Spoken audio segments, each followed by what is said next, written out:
Morning guys, Monday the 14th of December. Willow's enjoying chomping away at some sticks she's found.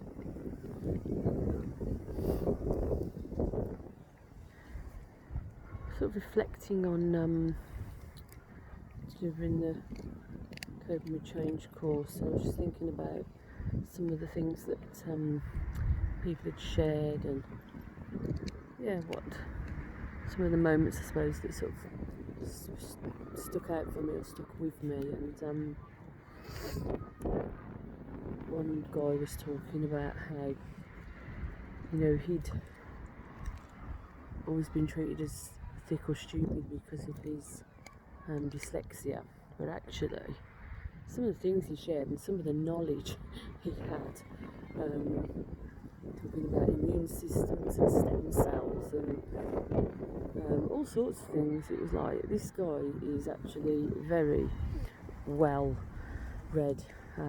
He chooses to gain knowledge in his own way, and in fact, if anything, I think from a lot of people I've met who have experienced dyslexia, often very creative and resourceful, partly but as well because they've had to be,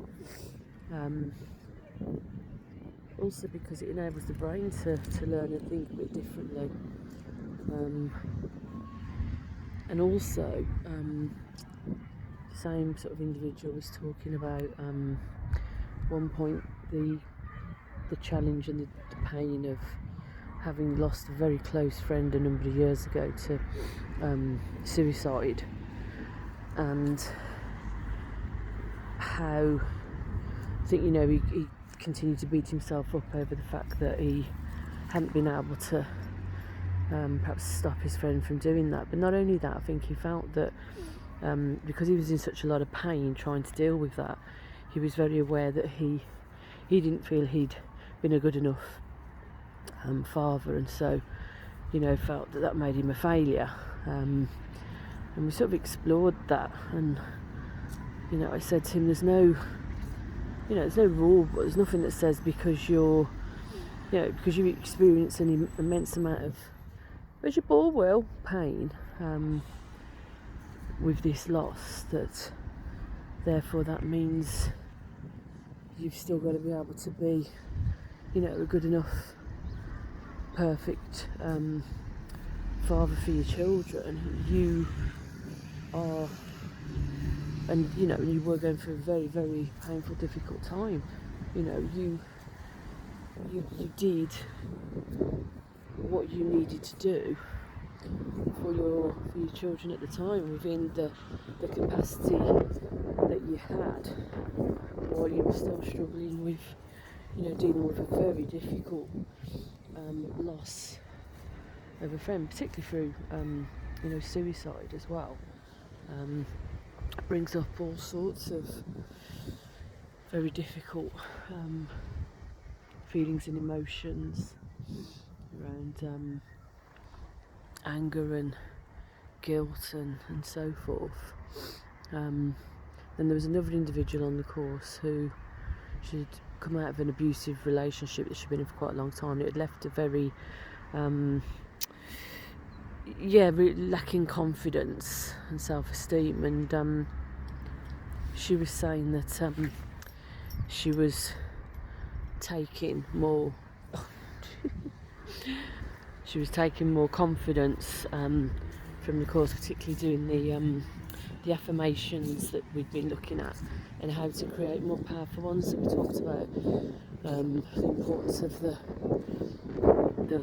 looking at connecting to a value, so something you value in particular, but also connecting it to an aspect of your self-identity. So say for example, if she was a mother and she saw herself as caring, then to put those two pieces together, I believe I am a caring mother, is doubly powerful, because it's got both the value of caring and the self-identity of being the mother. So she she did, among a number of other things as well. But and she'd also said that she'd had 2 days running where she'd nearly not come on the course because of her own level of anxiety, but she'd pushed through and had, not only turned up but then come back again, which I think takes a lot of determination and digging deep. And we're talking about the notion of resilience and developing resilience and what that means. And then there was another person who we were looking at the change curve and connecting it to the stages of change and the various emotions, and I mentioned about Kubler-Ross, and she was saying that on the fifth evening that she'd talked to her own mom, and that her own mom had just walked away from a long-standing relationship that was quite unhealthy for her. She was feeling quite low, and she was describing these stages and this information to her mum based on what she'd sort of learnt on the course. And she was saying that it really helped her mum. Her mum sort of understood where she perhaps was at or moving through in these stages, and it really did gave her a different perspective on it.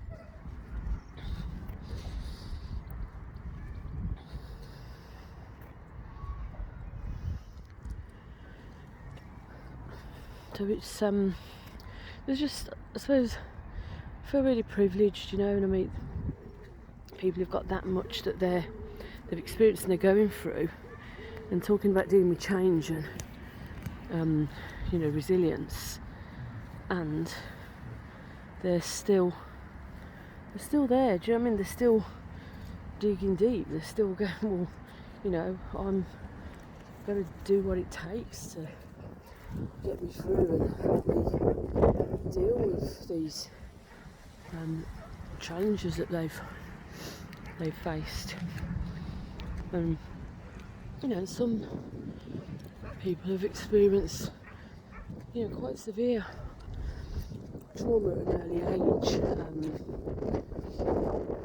Somebody's mum died at an early age and ended up being in care with very difficult times, quite difficult impact for them.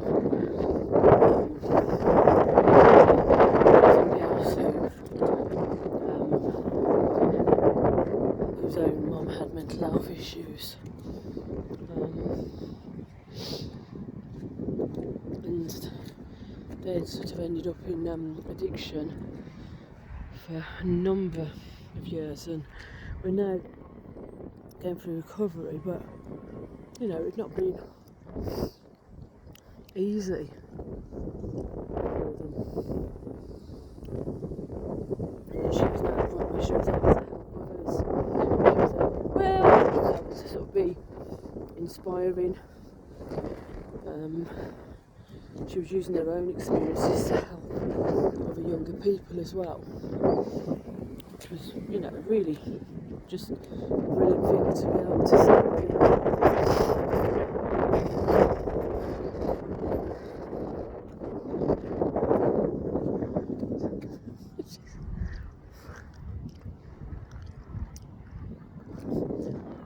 And she's always, there's always going to be other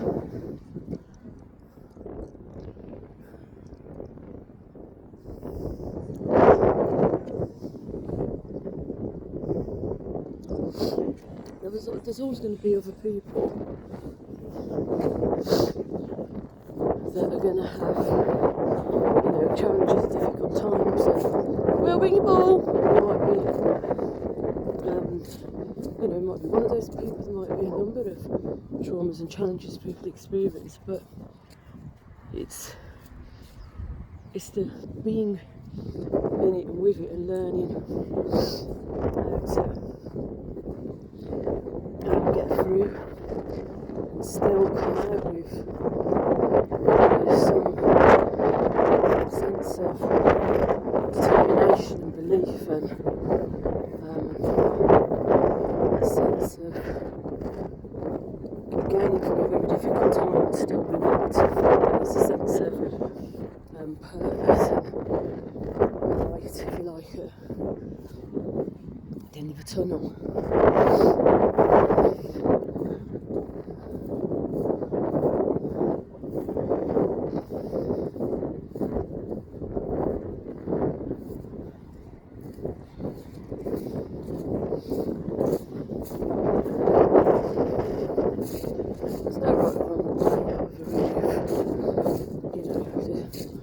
Dealing with real challenges and traumas,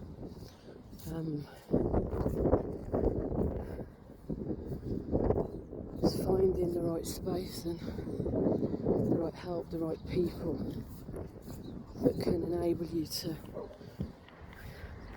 work through it, to be with it, to acknowledge it, to accept the changes that come from it, but also look at the learning and what you can do with that as well.